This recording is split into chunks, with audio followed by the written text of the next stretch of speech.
Registration accepted. You may now proceed through the historical displays in the orientation hall, or continue on to the examination.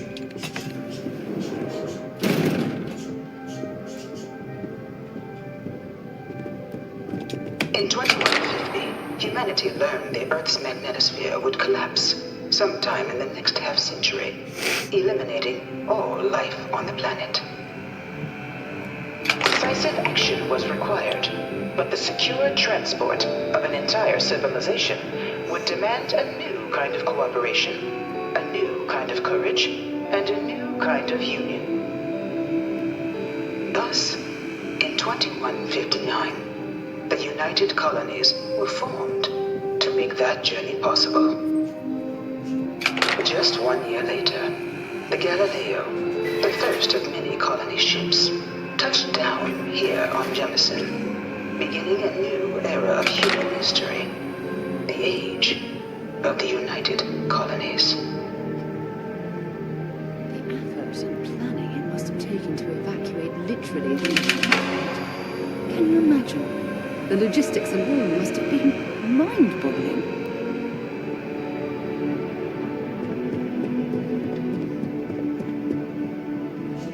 From their foundation, the United Colonies strove to provide all their citizens with opportunity, security, and peace.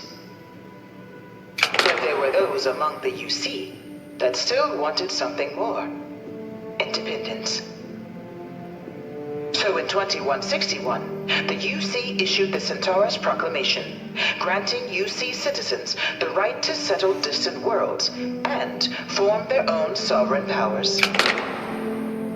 It wasn't long before the first new faction, the Free Star Collective, was formally organized in 2188, later followed by House Varun, revealing themselves to the universe in 2230. The result of the Centaurus Proclamation has always left me torn. So much conflict arose as a result. Was it worth it?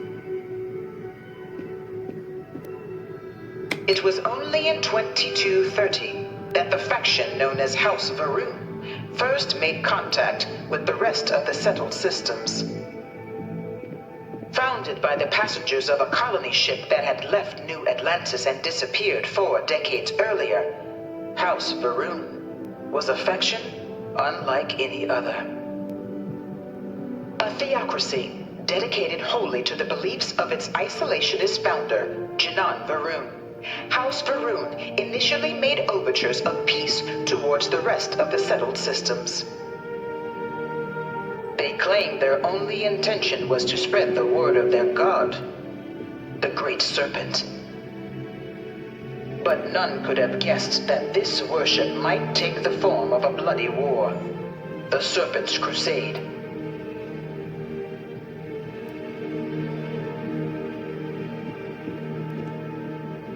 The Free Star Collective was initially founded in 2188, when the citizens of Aquila banded together with the pleasure city of Neon in mutual defense. But in 2194, after the deployment of a UC medical star station in orbit around their world, the citizens of Narion also requested to join the collective.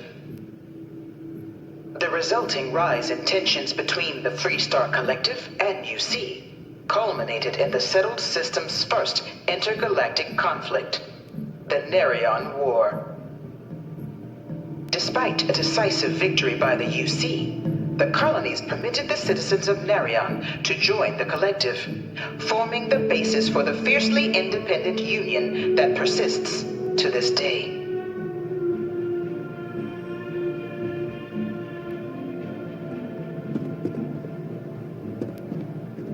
Beginning in 2240, House Varun forces declared all-out war on the rest of human civilization, initiating the Serpent's Crusade.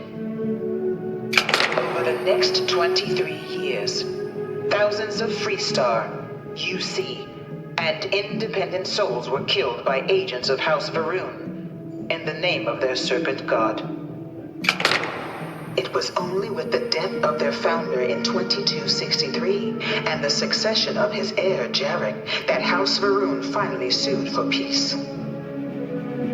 There remains, however, select members of House Varun who refuse to recognize the cessation of hostilities their leaders established.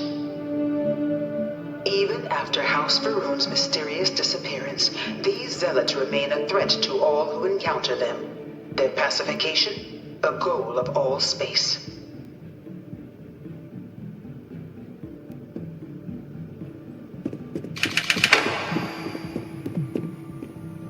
Of the many conflicts between the galaxy's factions, none was more brutal than the recent colony war between the UC and the Freestar Collective. Set off by the unauthorized Freestar colonization of Vesta's Pride in 2308, a direct violation of the Nerion Treaty, the colony war spread quickly across the galaxy. Both sides deployed every tool at their disposal. Armadas of warships, mechanized combat platforms, or mechs, even bioengineered alien creatures, the infamous UC xeno-weapons. It was only in 2311 at the Battle of Cheyenne that the scales finally tipped. The Freestar Collective, utilizing their civilian fleet as a human shield, successfully crippled the superior United Colonies Navy. After their shocking victory against the galaxy's greatest navy, the Freestar Collective offered terms of peace, which the colonies, out of an interest in staving off any further human costs, accepted. The galaxy has been rebuilding ever since. The Colony War was a horrible conflict that irreparably wounded the settled systems. There were times I felt that it would never end. Few settled worlds were left untouched by the Colony War. But nowhere could the viciousness of modern warfare be seen more clearly than on the Freestar planet of Nera. Initially occupied by invading United Colonies forces as a forward operating position, repeated attempts to take and retake the planet by collective forces led only to devastation. Swaths of the world were transformed into scorched husks, a nightmarish testament to the depths of human ingenuity and human cruelty. And today, Nera remains a continuing reminder to the horrors of unfettered war.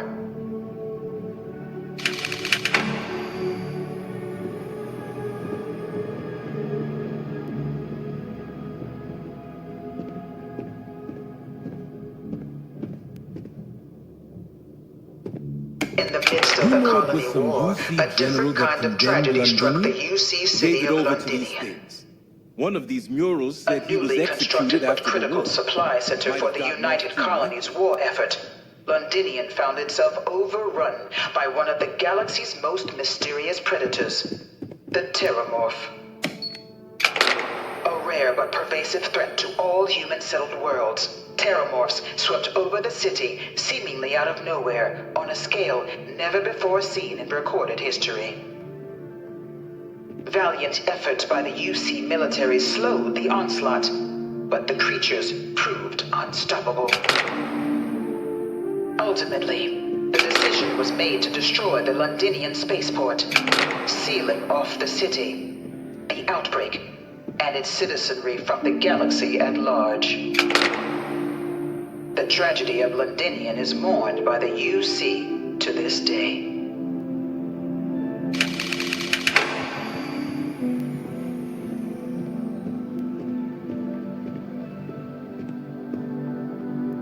After the devastation wrought by the Colony War, the UC and the Freestar Collective came together to ratify a treaty that became known as the Armistice.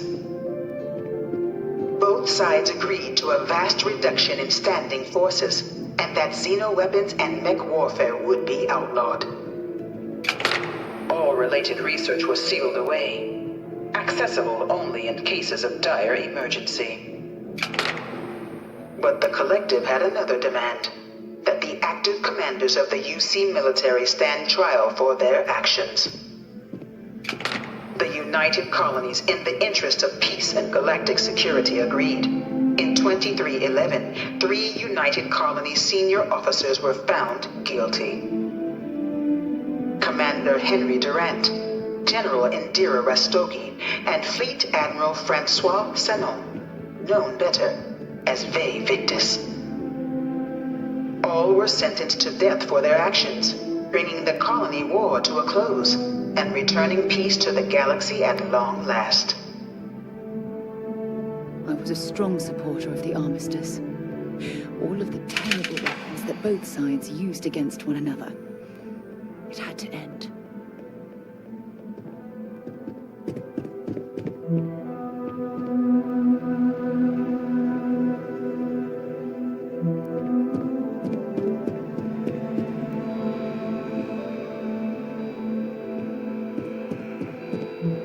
It was into this new world that the Vanguard was born. An official branch of the UC Navy, the Vanguard is the United Colonies Volunteer Fleet, serving a myriad of security, logistical, and reconnaissance roles.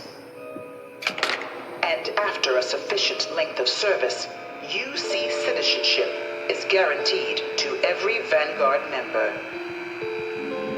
Open to all captains, regardless of origin, the Vanguard is leading the charge to protect and support the citizens of the United Colonies, wherever in the galaxy they may be.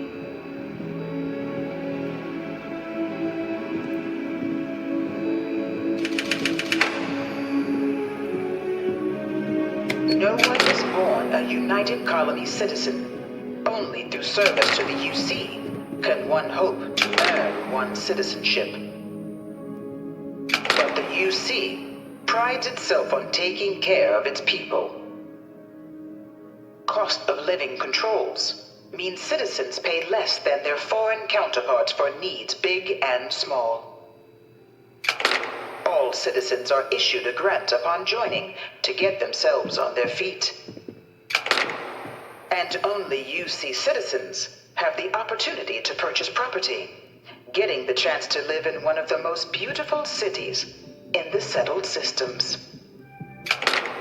By joining the Vanguard today, you too can begin earning your place here, in the heart of galactic civilization, as a citizen of the United Colonies.